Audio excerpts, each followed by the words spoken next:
آسن صاحب جب یہ دھماکے ہوئے ہیں اور یہ معاملات ہوئے ہیں، آسن صاحب مجھے جہاں تک یاد ہے یہ پاکستان پلاننگ کمیشن کے چیئرمین تھے، تو یقیناً انہوں نے کام بھی کیا تھا، ویسے بھی ان کا ایک خاص شعبہ ہے۔ تو آسن صاحب ابتدا ہم یہاں سے کرتے ہیں، ڈاکٹر قدیر خان کے حوالے سے کوئی یادداشت شیئر کریں ہمارے ساتھ۔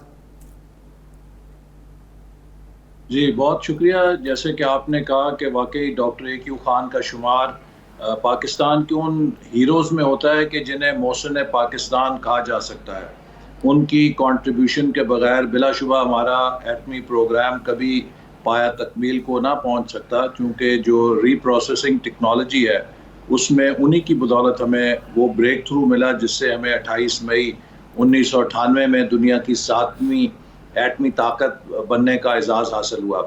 ڈاکٹر صاحب کے ساتھ میری بڑی نیاز مندی تھی، بہت شفیق تھے اور اکثر سائنس اور ٹیکنالوجی کے شعبوں میں ان سے رہنمائی لیتا رہتا تھا۔ اور چند ایک واقعات بڑے دلچسپ ہیں۔ ایک دفعہ ڈاکٹر صاحب مجھے بتا رہے تھے کہ وہ چائنا کسی دورے پہ گئے، تو وہاں پہ کسی سینئر سائنسدان سے وہ میٹنگ کر رہے تھے، تو انہوں نے کہا کہ ڈاکٹر صاحب آپ نے کبھی گفتگو کے دوران بطخ کو تیرتے ہوئے دیکھا ہے؟ تو ڈاکٹر صاحب نے کہا کہ میں ایک دم حیران ہو گیا کہ ہم اتنی سائنٹیفک گفتگو کر رہے ہیں، اس میں ڈک کدھر سے آ گئی؟ تو پھر انہوں نے کہا کہ مجھے گمان ہوا کہ شاید وہاں پیکنگ ڈک مشہور ہے لنچ کے لیے، تو شاید یہ اس کے لیے کوئی ایک بنیاد بنا رہے ہیں کھانا کھلانے کے لیے۔ تو میں نے انہیں کہا کہ جی بالکل، ڈک تو ہم سبھی نے کہیں نہ کہیں دیکھی ہے تیرتی ہوئی۔ تو وہ چینی سائنسدان نے کہا کہ ڈاکٹر صاحب کام کرنے کا طریقہ جو ہے وہ بطخ سے سیکھنا چاہیے۔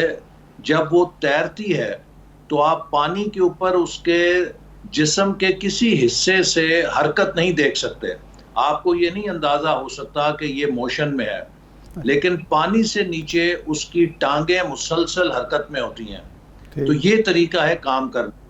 تو میں نے ڈاکٹر صاحب سے ہنس کے کہا کہ ڈاکٹر صاحب ہمارا تو بالکل الٹا انداز ہوتا ہے، پانی کے اوپر پورا دھڑ جو ہے نعرے مار رہا ہوتا ہے اور جو ٹانگیں ہیں وہ ساکت ہوتی ہیں۔ نتیجہ یہ ہے کہ دشمن چوکس ہو جاتا ہے اور ہماری تیاری کچھ نہیں ہوتی۔ تو وہ بہت ہنسے، کہتے آپ نے بالکل ٹھیک کہا۔ پھر اسی طرح ایک اور بڑا دلچسپ واقعہ ہے کہ یہ 28 مئی 1998 کو جب دھماکے ہو گئے تو ایک دن اتفاق سے ڈاکٹر قدیر خان صاحب اور ڈاکٹر اشفاق احمد جو ایٹامک انرجی کمیشن کے چیئرمین تھے، یہ دونوں پلاننگ کمیشن میں کسی ایک میٹنگ کے لیے میرے پاس تشریف لائے۔ تو میں نے ان سے پوچھا، میں نے کہا کہ آپ دونوں دو کلیدی اداروں کے سربراہ ہیں جنہوں نے اس نیوکلیئر پروگرام کو پایا تکمیل تک پہنچایا ہے، تو آپ ذرا مجھے یہ بتائیں کہ آخر وہ کیا کامیابی کی کنجی تھی کہ ہم اس شعبے میں کامیاب ہو گئے جہاں پوری دنیا ہمارے مخالف تھی، اور بہت سے ایسے شعبے ہیں کہ جہاں پر دنیا ہماری مدد کرنا چاہتی ہے اور ہم آج تک اس میں کامیاب نہیں ہوئے۔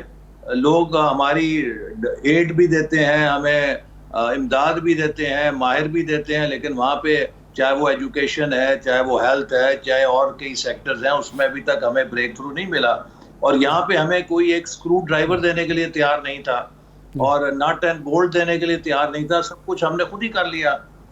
تو وہ پھر ایک بڑی شاندار لسٹ ہے کہ جو دونوں اصحاب نے میرے سامنے بیان کی کہ یہ ایک یونیورسل کنجی ہے کامیابی کی جو کسی شعبے میں لی جا سکتی ہے۔ پہلی بات انہوں نے کہی کہ دیکھیے ہمارے پاس شیئرڈ ویژن تھا، ہمارے آرگنائزیشنز میں ایک خاک روب سے لے کے چیئرمین تک سب کو یہ احساس تھا کہ ہم ایک مشن کے لیے کام کر رہے ہیں اور ہم نے اپنے ملک کو ایٹم بم بنا کے دینا ہے۔ تو ایک پوری آرگنائزیشن میں شیئرڈ ویژن تھا۔ دوسری بات انہوں نے یہ بتائی کہ ہمارے شعبوں کے اندر جتنے بھی چیئرمین آئے وہ 6 سے 8 سال اوسط ان کا میعاد تھی۔ اگر 2 سال کے بعد ہم چیئرمین بدلتے تو ڈاکٹر اے کیو خان ہنس کے کہنے لگے کہ ہم نے ایٹم بم نہ بنایا ہوتا بلکہ کوئی پھل جڑیاں بنائی ہوتی۔ تو وہ ایک بڑی اہم بات تھی کہ اسٹیبلٹی آف لیڈرشپ تھی۔ تیسری بات انہوں نے کہی کہ ہم نے اپنی آرگنائزیشنز میں ریکروٹمنٹ میں، پوسٹنگ میں، پروموشن میں مکمل میرٹ کو فالو کیا، اور اگر ہم سفارشوں کے ذریعے بندے لیتے پھر بھی ہم اپنا کام نہ کر سکتے. ہم نے کوشش کی جتنی حد الوسع ممکن تھا کہ ہم میرٹ کو ویلیو دیں، تو لہٰذا یہ آرگنائزیشنز میرٹ بیسڈ آرگنائزیشنز تھیں. جی ٹھیک ہے احسن صاحب، ایک جی آپ کمپلیٹ کر لیں. ہمارے آرگنائزیشن میں ایٹم بم مشینوں نے نہیں بنایا، یہ انسانوں نے بنایا. تو ہم نے ہیومن ریسورس میں انویسٹ کیا، لوگوں کو تربیت دلائی، پی ایچ ڈیز کرائی بہترین یونیورسٹیز میں، اور وہ لوگ آئے. یہ انسانوں نے بم بنایا، اور بڑا کام انسان کرتے ہیں، مشینیں نہیں کرتی.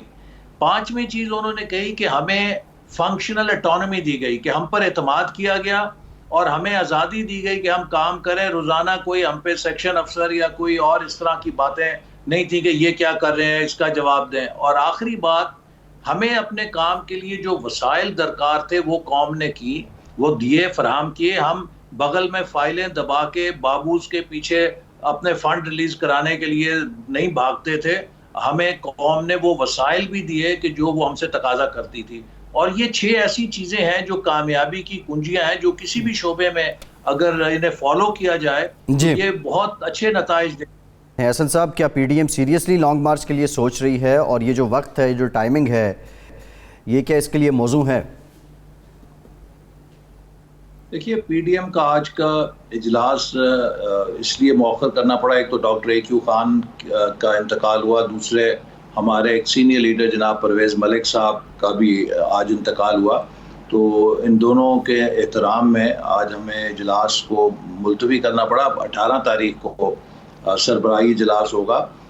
پیش نظر اس وقت پی ڈی ایم کے جو لیڈرشپ کے فیصلے ہیں، ان میں رابطہ عوام مہم ہے، اس کو تیز کرنا ہے. چونکہ اس وقت آپ دیکھ رہے ہیں کہ ملک کے اندر اس حکومت کی جو ناکامی ہے، اس سے ہر شعبہ میلٹ ڈاؤن کر رہا ہے. خاص طور پہ ایک عام آدمی پہ جو مہنگائی کا بوجھ پڑ چکا ہے اور مسلسل اس میں اضافہ ہو رہا ہے، اور جو حکومت کی معاشی پالیسیاں ہیں، اس سے آپ دیکھیں گے اگلے 4 سے 6 ماہ کے اندر تو مزید مہنگائی میں ہوش ربا اضافے کا توقع ہے. اور جو یہ حکومت دعوے کرتی تھی کہ یہ گروتھ لے کر آئے گی، ابھی جو ورلڈ بینک کا تازہ تخمینہ ہے اس کے مطابق بھی یہ 3.4 3.5 گروتھ ریٹ پوسٹ کر سکے گی اپنے 4th ایئر کے اندر.